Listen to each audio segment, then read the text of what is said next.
Hello, my name is Megan York, and this is my final presentation project for Info 244 on advanced searching on HeinOnline for students at the University of Maine School of Law. This presentation accompanies a video training tutorial on using advanced search features on HeinOnline. In this presentation, I will discuss an overview of the content and importance of HeinOnline for the legal research community. During law school, law students build their cognitive map of knowledge, which will travel with them through their profession. I will discuss how this video tutorial fills a training need for the law students here at Maine Law. I will also discuss my role as the Administrative Manager for Patron Services at the Garbrecht Law Library. Finally, I will talk about how I created this training and plan to further develop and distribute this and similar tutorials to the law school students. First, let's talk a little bit about HeinOnline and how it established its own presence as a leading legal resource. In the late 1990s, legal print publishing company William S. Hein & Company heard the call of academic law librarians that physical shelf space was becoming more limited as law reviews and journals grew in number, especially with the increase in publication of specialized law journals and topics such as environmental law. With technological advances at the time, the vision of having an image-based online database of law journals was not so far-fetched. Law schools and the legal community were particularly interested in a resource that could offer full scope and coverage of law journals in one location. Additionally, it was important for researchers to be able to view and cite to a virtual image of the pages. Seeing the pages as they would appear in the printed journal was and still is of critical importance to the academic and legal research community. In May 2000, Hein went online, first starting small and then learning through experience, which fell in line with their company's philosophy. Even with their quality over quantity model, HeinOnline quickly established itself within the online legal research landscape as a trusted database.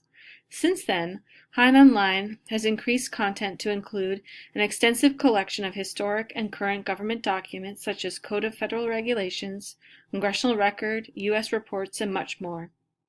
HeinOnline continues to take into consideration the recommendations of academic law librarians to make improvements. Understanding the historical nature and philosophy of the company reinforces the level of trust and value this database has earned as a leader in online legal research. HeinOnline is not going anywhere.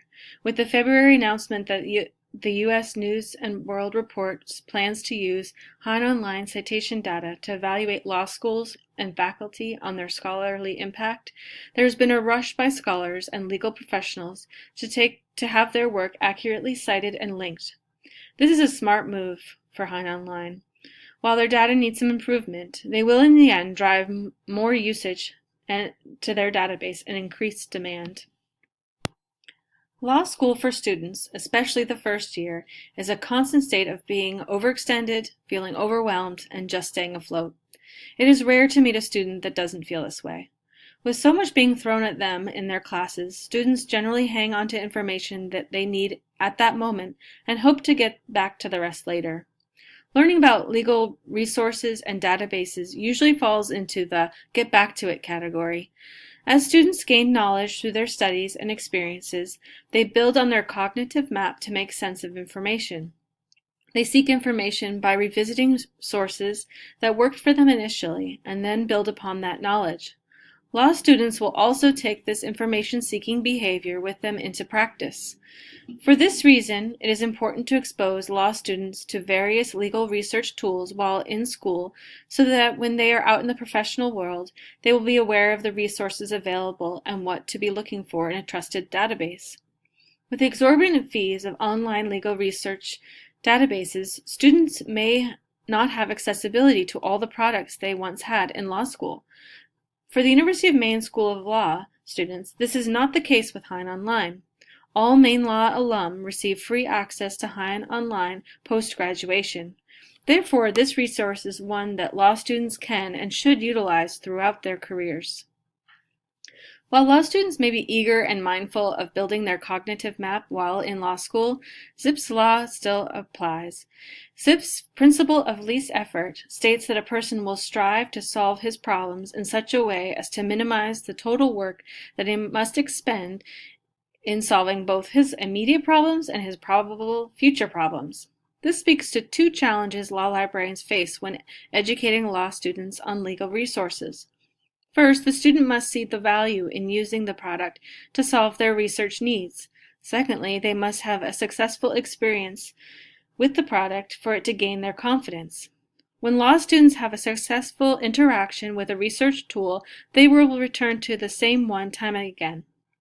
Law students are introduced to a number of research databases in their first year, but with the overwhelming amount of material they are exposed to, it is rarely do students use HeinOnline until later in their law school experience, and by that time it is a bit of a distant memory. This video tutorial is an attempt to educate law students on the ease of use and breadth of covers that HeinOnline has to offer. The brief yet targeted and informative format allows students to get a snapshot view of this database. By being available asynchronously, the student can access the tutorial whenever and wherever they are. So, if they're doing legal research for an independent writing project after library hours, they can turn to this tutorial as a means to get an understanding of how HeinOnline can help them. I am the Administrative Manager for Patron Services at the Garberg Law Library at the University of Maine School of Law. In my role, I oversee the circulation desk, handle interlibrary loan, and other access services needs.